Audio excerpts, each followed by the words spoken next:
Okay, so I've got a lot of soap to unmold today and cut. You can see the loaves right there, and then the current soap that I'm cutting. I'll cut a little bit of all of these for you today. Is right here. And this is a sea scented soap, it's kind of fresh.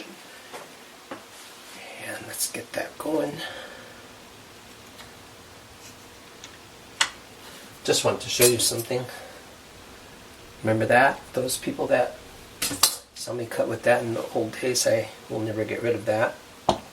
So let's cut off a little end first.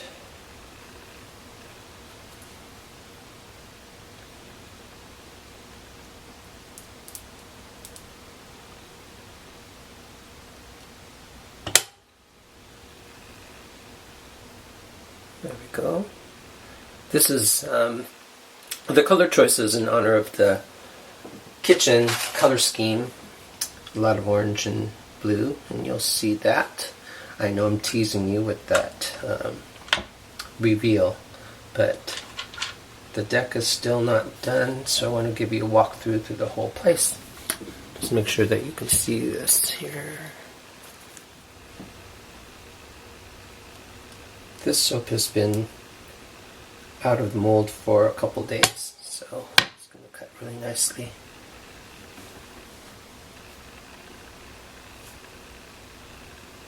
That looks like a little hummingbird. Still organizing myself differently because the room is set up differently than the old location. Still playing around with the lighting. I really like this idea. I'm not very patient, but I had to be to get a lot of soap made. But I think I might try to be more patient in waiting for the soap to cure a little bit longer before I cut it. With the recent storms in California and the sunsets that we've been getting at the ocean, I think that was also inspiration behind how this was designed, and my color selection seems like it's been what I've seen ends up in the design.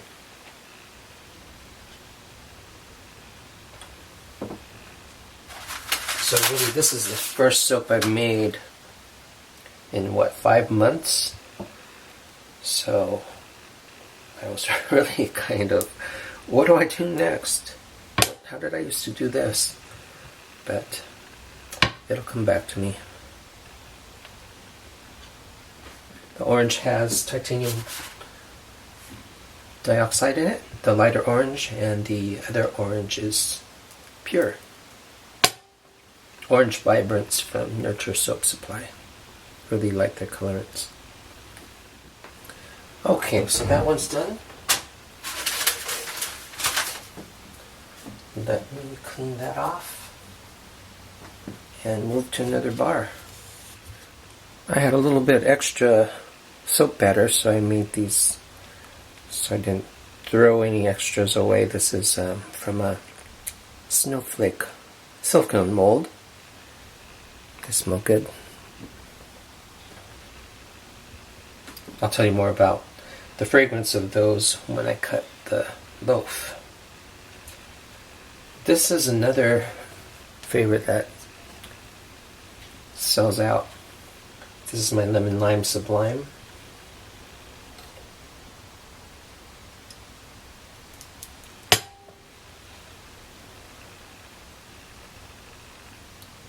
And it smells good. That's why it sells out. People that smell that want that.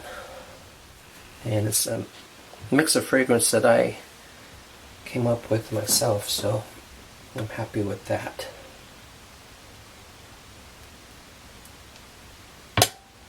I always say that the lemon is the yellow, the green is the lime, and the purple is the sublime.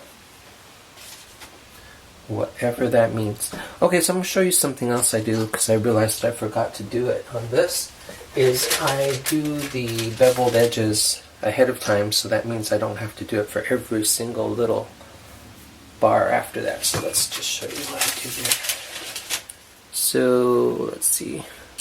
Just take a vegetable peeler and I take off that hard edge.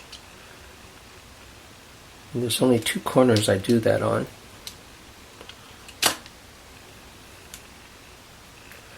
But that means you don't have to do it for every little bar. And I think that taking that sharp edge off is just a part of my brand of soap. Completely optional if you don't want to do that. Make some rustic soaps also where that's quite okay to keep that edge on there, but I spent a lot of time color designing these soaps, so I want it to be as perfect as I can make it. Time for a tune-up too.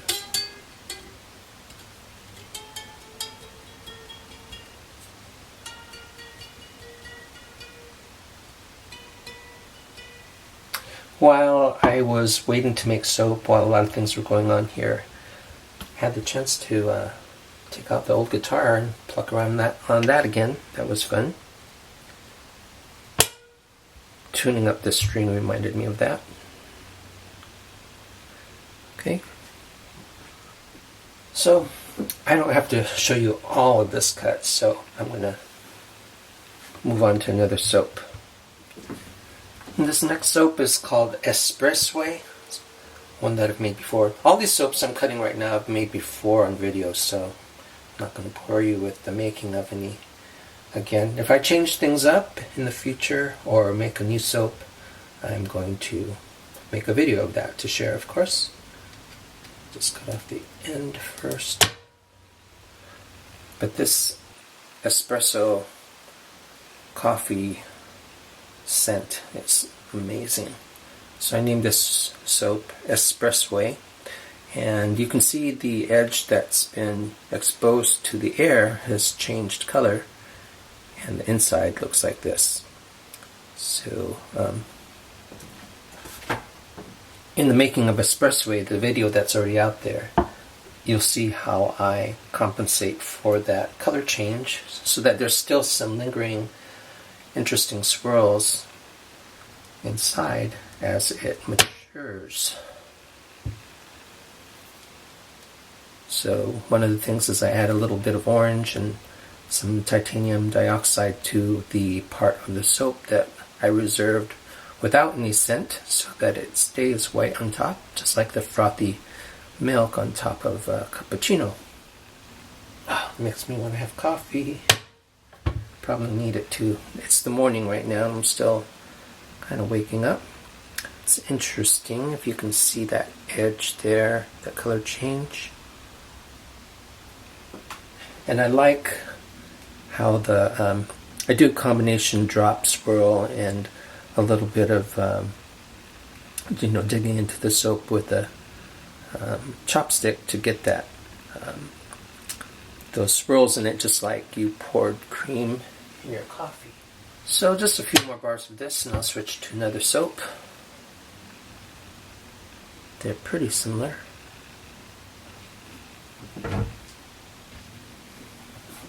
The star of the show in this particular soap is the scent. It really is good. It's like caramely coffee.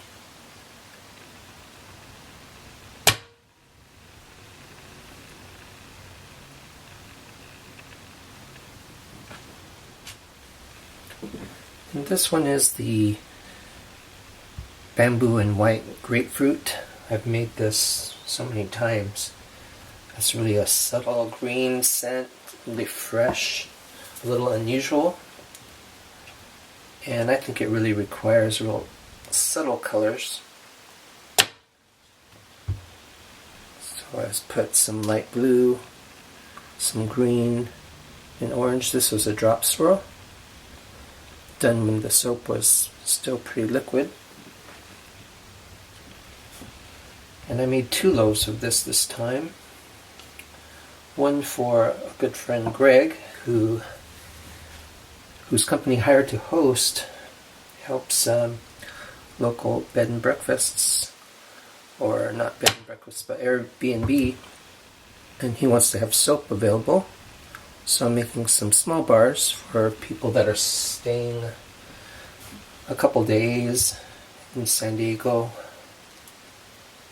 And thank you, Greg, for that. Appreciate that. He said he loves the soap too.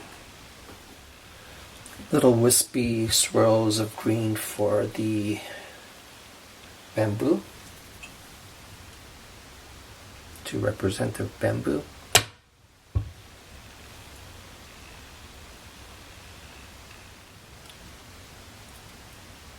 If you're a gardener and you've ever cut back some shrubs and you get that nice green scent, this is sort of reminiscent of that. Because I have to confess, I've never really cut fresh bamboo. I've cut dried bamboo, which was more of a straw-like tatami mat scent.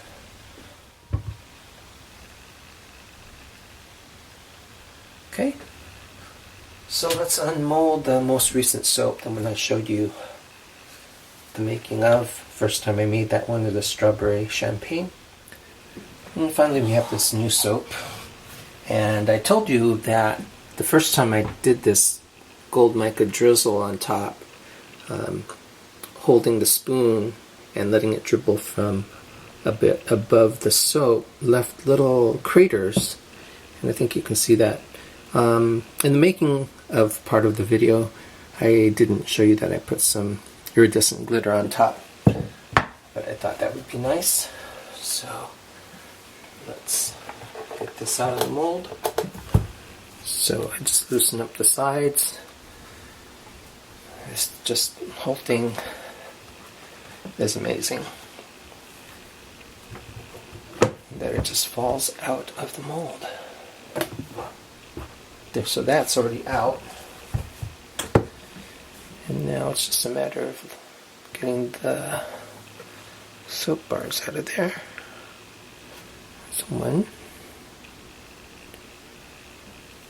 So it's a little reminiscent of the other soap that I made with that gold on it, just different colors.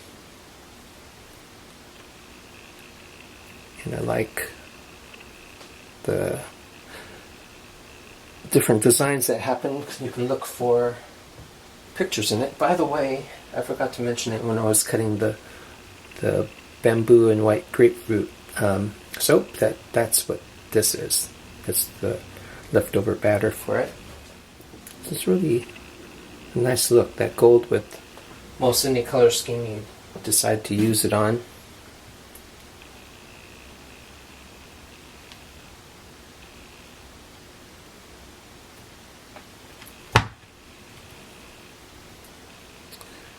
I like this one.